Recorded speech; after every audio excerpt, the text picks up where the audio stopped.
just a moment. Christensen with the last and maybe the next as well. That was a lot better. What a cracking goal. And here's Stevie J to Stevie M, and Motlop is away with a bounce. A little glance behind. It's on its way. If you've got it, flaunt it. Siren sounds to end it. Quarter again dominated by Geelong. A couple of late goals made all the difference on the scoreboard for Brisbane. The Cats seemingly in command. They lead by 38 points, but who knows what is to come in the last term. Everything seemed to be going really well. We were playing decent footy for once. Our ruckman was really starting to get his hands on the ball and giving our midfielders first use. And I certainly didn't see a comeback happening at half time. I thought we'd probably run away with it and it'd be a pretty easy game. Three-quarter time, went back out and we're obviously a fair way down, so statistics show and chances show from where we were it's probably unlikely that we were going to win, but I suppose when you're that far down you've got nothing to lose, and we probably took a few risks. We felt alright at three-quarter time. I think Vossi asked the question, how are you guys feeling? Do you feel like we're in it? And everyone was up and about and said, yeah, we feel like we're really in it. We had a little bit of momentum going into three-quarter time, but obviously playing a class side like Geelong, you probably don't think you're going to be able to score 8 or 9 goals in the last quarter to win a game. The crowd got behind us. There was a point in the last quarter where Stevie Johnson actually kicked it into an umpire and the ball just started to bounce our way a little bit. All right, let's see what is ahead of him on the highway. Steve Johnson. Wasn't a great kick. The umpire sure went got in the road. We haven't got a stat for that turnover caused by an umpire. And it's a goal too for Zorko. All of a sudden, our confidence seemed to go out the window. We had a lot of players doing different things, and we just sort of went away from our structures and those type of things. It was a comedy of errors throughout, the second half, which cost us goals. And to their credit, they were capable of finishing off with our turnovers turning them into goals. The second half, we got a bit lazy in the way we set up and our disposal and decision making. There was a lot that probably went right for them also, but we did a hell of a lot wrong in that game. We made some really poor errors, and I think in some ways it goes to show that the season's long and arduous, and you've got to be on your game every single week, in every single moment almost, or anyone can punish you. We knew there was hardly any time left. Geelong ended up switching it down the wing, and then end up playing it on down the wing. Probably in hindsight, we should have held it up. I thought that's it, game over, because I knew there wasn't much to go, and I thought they were just going to slow the clock down. Every mark, every handball, every kick, so vital. Selwood down the line. Dawson Simpson, the big man, in for his first, and he plays on to Corey. They'll be deep again. A mark here will win the game. Podsy Adley couldn't quite, it might win the mark win the game yet for Brisbane. And when I went back from my mark, I knew I tried to wheel around on my right foot. I looked up, I couldn't really see anything, and the umpires called play on. So then I had a quick look around and just gave a quick handball off to Elliot Yeo. Dan Merritt's mark was critical, obviously, and that started the chain of,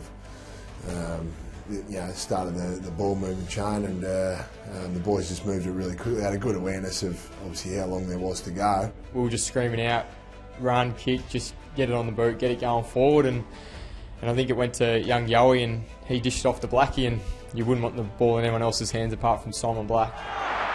Got himself into a difficult position. Yo, and now Black, who's been so instrumental, about to be hunted down, didn't panic. It was a great kick. Pat Full in the centre. We're down to 9 seconds. And it's a mark. He's got to get up, Adcock. Had to give to anybody. It's Zorko. Got a mark, and he's got it! The milestone man! I remember seeing him mark it, and he didn't have the most excited look on his face. You can tell he was pretty nervous as soon as the siren went. I think he actually threw his head back a bit and thought, oh no, here we go. Kind of heard the siren, and when Brent Maloney then just came back and said, just relax. Ryan Harwood just said, go back and kick the goal, and I was just like, yeah, no worries, mate. I kind of know that already, so. I think I ran up to him, grabbed his head, and I was like, just kick the goal, please. I didn't really want to think about it too much. Didn't want to have the ball in my hands too long, and I just went back and try to get it out of my head as soon as I could, because the more you think about it, you know, bad things come into your mind. A goal will give the Lions an incredible victory. McGrath comes in, it's on its way, it's there! The miracle on grass! The Brisbane Lions have kicked 8 goals in the last quarter, and at the 11th hour, they have won! I was standing right under the goal post virtually, and it was unbelievable. You could see it turning. It sort of started at the post, but you just drew back nicely. It wasn't going towards goal. It didn't come off pretty, but you know, I just started to curve back at the last minute, and yeah, it just snuck home. I was one of about 10 or 12 on the goal line, hoping that he smashed it. He kicked it from 50, and I think it still went through at half goal post height. It was a great kick, and I think it was his milestone game as well. So. Yeah, I think he lived the dream there. I didn't think he was going to make distance, but being his 200th game, it probably made a bit of sense that it went through. As he's walking in, just thinking how unbelievable was this moment for him in his 200th game to have the last shot. It's always going to be a boyhood dream to have a shot after the siren, and for it to be in his milestone game as well was yeah, something that you dream about. You practice it in the backyard as a kid growing up. There's probably a bit of a head wobble about him ever since that kick. I know now if we ever get asked who would you like to have a shot after the siren, his name always comes up. You think about that when you're a kid out in the oval by yourself, let alone playing your 200, but kicking a goal after the siren. You know, it's every kid's dream, and I got to live it in my 200th game, which, yeah, like I said, was something that you couldn't dream of, and something I hold pretty special. At the end of the day, we deserve to lose, because you should never let a lead by that much slip. And I knew McGrath was a beautiful kick. He can kick 60 metres quite easily, and he used to kick out for them quite a bit.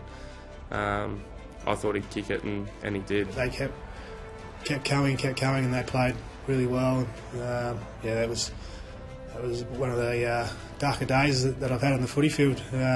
To lose a game like that. I think when the boys got back to the rooms, there was a little bit of tiptoeing around, because deep down we knew that it shouldn't have happened. That's as good a home and away experience I've had, feeling after a game. Definitely one of those things that I'll remember forever, and most likely will never happen again while I'm playing footy. It's the happiest I've been since the 03 grand final. Just to know that I was able to cap it off after the boys put in such a great effort in the last quarter. Yeah, it was a feeling that you want to go back and relive over and over again, and yeah, it's one of the highs of my career. Anything's possible.